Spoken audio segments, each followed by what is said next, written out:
afternoon, I'm Dennis Vitorian, and this is the 25th hour helping you remember everything that happened beyond the 24/7 news cycle. Now, in this week's episode for the week of January 16th to 22, 2022, Eric Adams faces public safety emergencies after an Asian commuter was pushed in front of a train and a police officer was killed. Kathy Hochul unveils her state budget and campaign war chest. Biden gives his first news conference in 10 months as his voting rights agenda fails. And the Supreme Court gave Trump no cover after denying to shield his records from the January 6th Select Committee. Now, onto the show. Things may have changed by the time you hear this. Starting with the Adams administration. The Omicron surge continues to decline on a downward spiral, with Mayor Eric Adams saying COVID numbers are leveling off. The MTA has reported that out of its 67,000 staff members, almost 18,000 have had a positive case of COVID since December 2nd of last year. Fire Commissioner Daniel Nigro has announced his retirement after 50 years of service. Adams took his first trip to D.C. as mayor this week, where he urged his fellow urban mayors to not shirk from the challenges facing their cities. Commuter Michelle Go was pushed onto the train tracks this week by Marshall Simon, a mentally challenged individual who begged for a judge to commit him to a mental hospital. Hundreds gathered in Times Square for a vigil in Go's honor. A rise in subway deaths by pushing people onto the tracks and fear of mentally ill individuals causing trouble in the trains has spurred even Mayor Adams to say he doesn't feel safe riding the city subways. Governor Hochul responded by deploying mental health workers into the city subway system to address the homelessness crisis rampant within it. MTA leaders are exploring placing shields and doors on train platforms.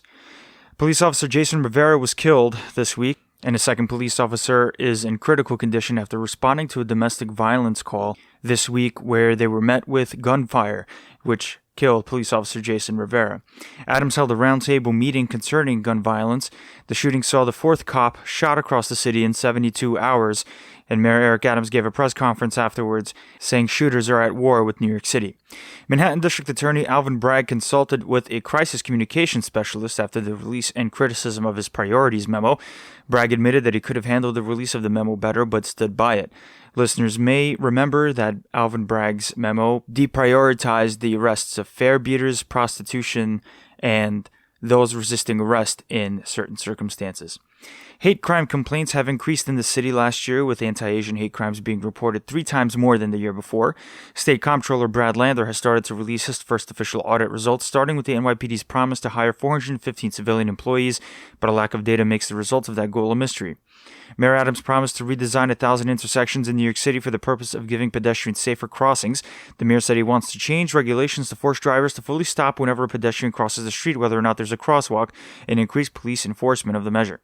The chairman of the Municipal Labor Committee, Harry Nepoli, may have some explaining to do after he talked trash about a group of city retirees fighting to change their public health insurance. A de Blasio City union deal scheduled a change in retirees' health insurance to Medicare Advantage Plus, which some retirees claim puts their benefits into the hands of private insurers and changes coverage, and those who refuse to make the switch have to pay a nearly $200 a month penalty. The New York City Organization of Public Service Retirees sued against the plan, and Adams has not indicated how he plans to proceed. As he promised, Adams has converted his first 3 paychecks as mayor into Bitcoin and another cryptocurrency, Ethereum. Over at the City Council, council members were given their committee chair assignments this week. Diana Ayala was given the role of Deputy Speaker and Chair of the General Welfare Committee. Keith Powers was named Majority Leader and Chair of the Rules Committee, and Salvina Brooks Powers was named Majority Whip and Chair of the Transportation and Infrastructure Committee. Rafael Salamanca Jr. kept his chairmanship of the Land Use Committee. Justin Brannon was given Chair of the Finance Committee, and Rita Joseph replaced former Councilman Mark Traeger as Chair of the Education Committee. Former Manhattan Borough President Gail Brewer was given the Oversight Committee. A full list can be found on the Council's website. The City Board of Elections formally asked the state to review whether the Council's recently passed non-citizen voting law is legal. The law would allow legal residents to vote in city elections, excluding state and federal races. A week after submitting her first vote as a council member from inside the Republican Minority Leader's office, Republican Queens Councilwoman Vicky Palladino received a COVID exemption after testing negative for the virus and was allowed to place her first vote inside the council chamber this week. Over at the Hochul administration, the state's COVID positivity rate has fallen down to less than 10% for the first time in more than a month.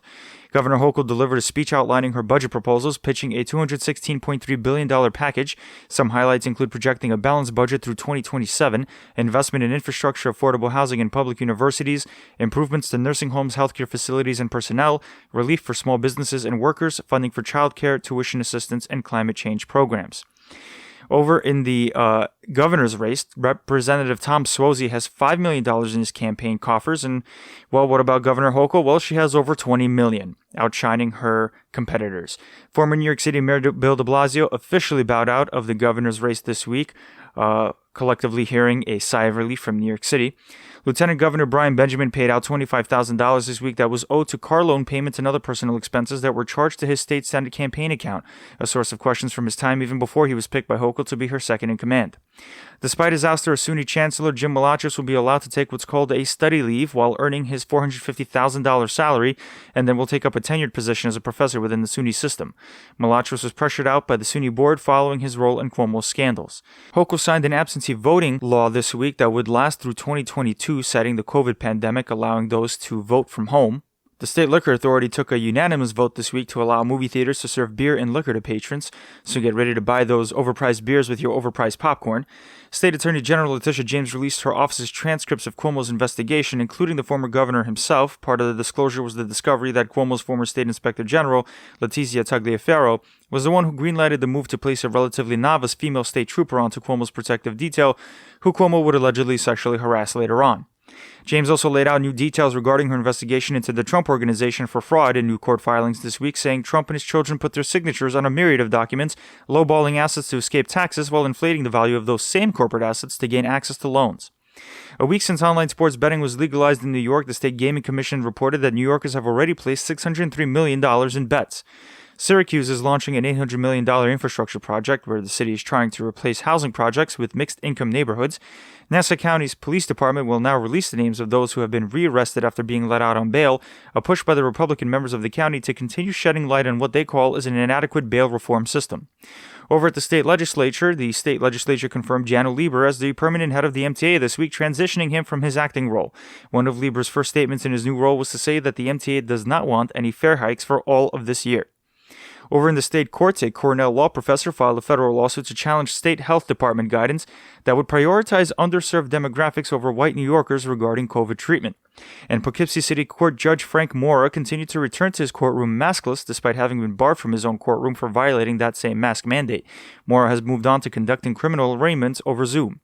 Over in the Biden administration, Fauci said that it's too soon to say Omicron will be the last surge, as the director of the National Institute of Allergy and Infectious Diseases is warning that there may be other variants.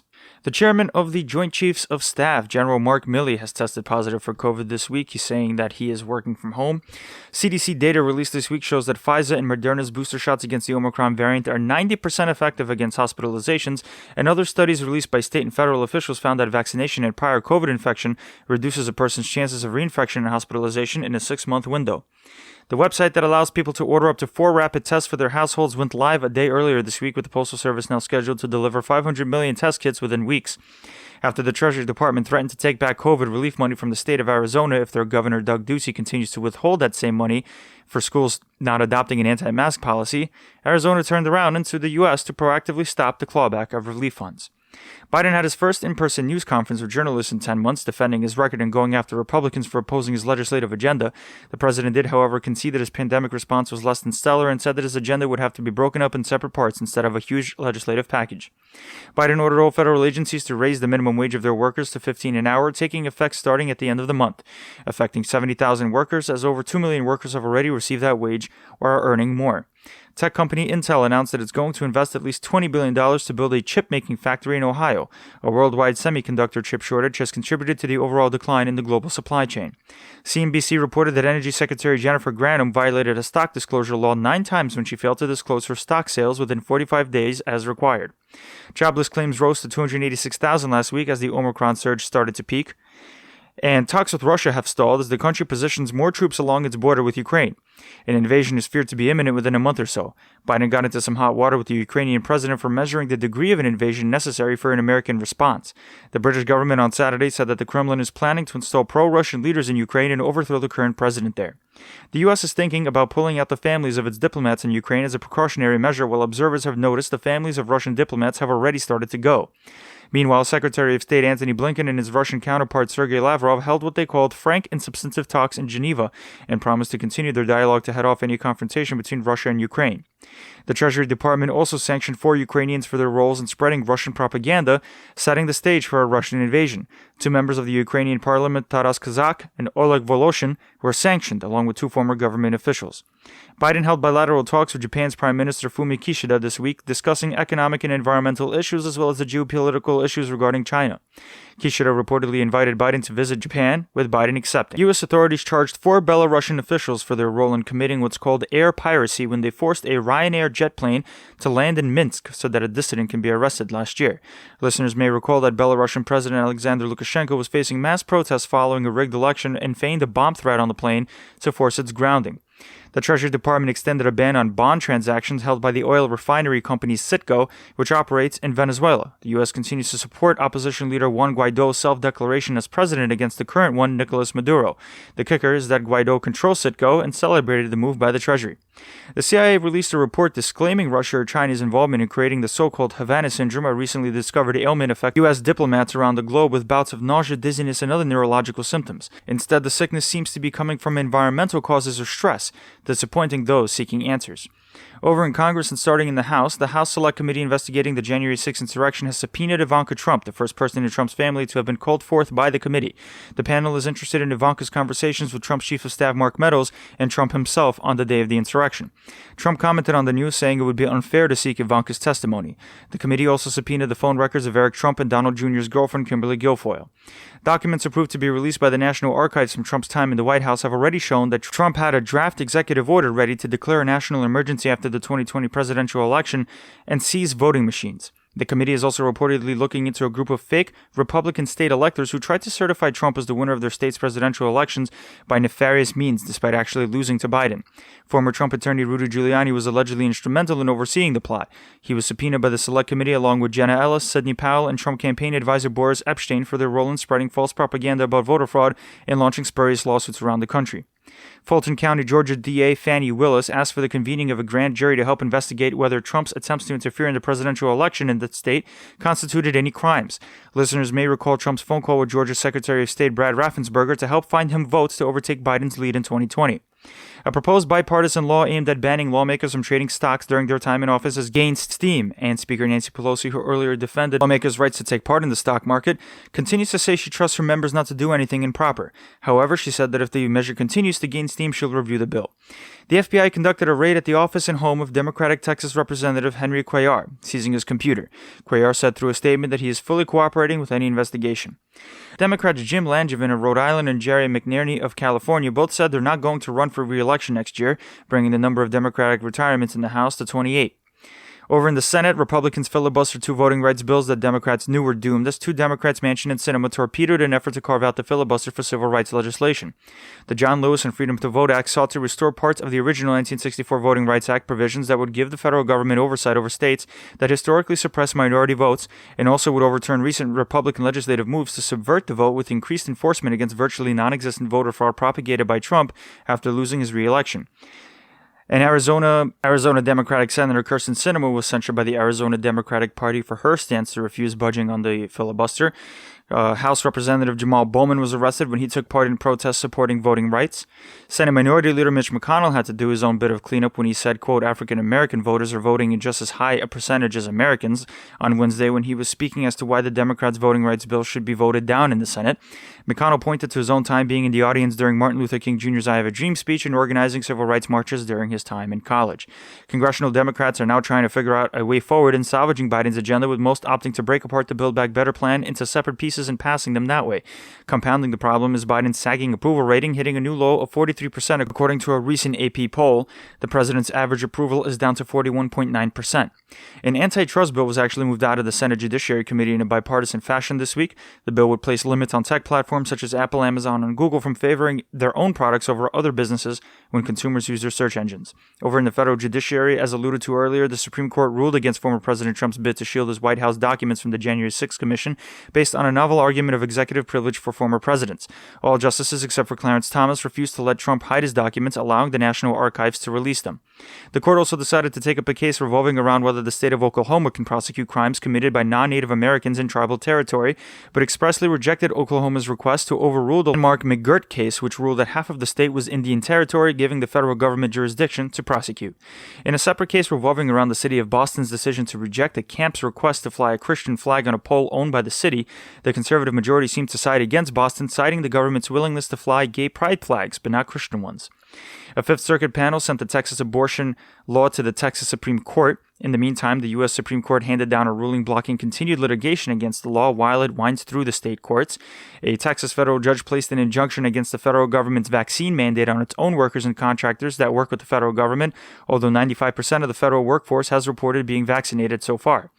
Puerto Rico has gotten approval from a federal judge to exit bankruptcy after restructuring its $33 billion in public debt, the largest restructure in U.S. history.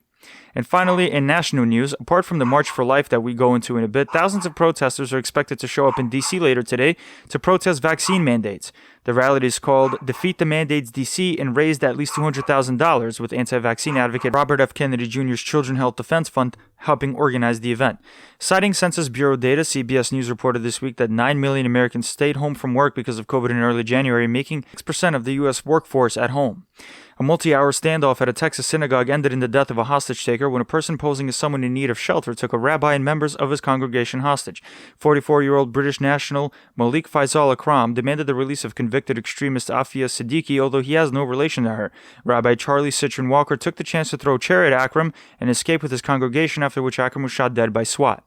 As they do every year, pro-life protesters showed up in D.C. in what's called the March for Life, hoping the Supreme Court overturns Roe v. Wade, which gave women the constitutional right to an abortion. Trump gave a virtual speech to the group a couple of years prior, and the protesters are hopeful, now more than ever in a long time, that the conservative majority is going to curtail Roe in March. A former associate of Rudy Giuliani's, who tried helping him find dirt on Biden in Ukraine, Igor Fruman, was sentenced to a year in jail this week for an unrelated campaign finance crime. In the meantime, prosecutors investigating Giuliani for fraud have received thousands of texts from his seized phones. The FBI reported that a notebook found by the body of suspected murderer Brian Laundrie claimed responsibility for the death of his former girlfriend Gabby Petito. The couple captured the attention of the nation for its true crime elements after the disappearance of Petito as the couple went on a cross-country road trip. Laundrie came back to his Florida home alone and then disappeared, sparking a nationwide manhunt after Petito's body was discovered. Laundrie's own body was found in a Florida park.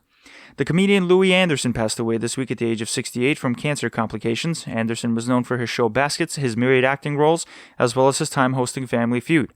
Legendary musician and actor Meat Loaf also passed away this week. Known also by his real name Michael Lee Ade, he is known for his single I'd Do Anything for Love from his album Bat Out of Hell 2 and his enormous cult following. Meat Loaf is suspected to have died from COVID, but an official cause of death is pending. He was 74. And finally, the University of Michigan agreed to a $490 million resolution to settle 1,050 sexual abuse lawsuits by former athletes alleging former football team Dr. Robert Anderson took advantage of them. Anderson died in 2008. And that's it for this week's show of the 25th Hour, helping you stay on top of the 24/7 news cycle. Don't forget to rate us on Apple Podcasts, share us with your friends, and subscribe to us wherever you get your podcasts. You can email your tips and suggestions at the 25thhournews@gmail.com and become a patron today for as low as $2 a month to support the show at patreon.com/the 25th Hour News. Thanks for listening, and we'll see you next week.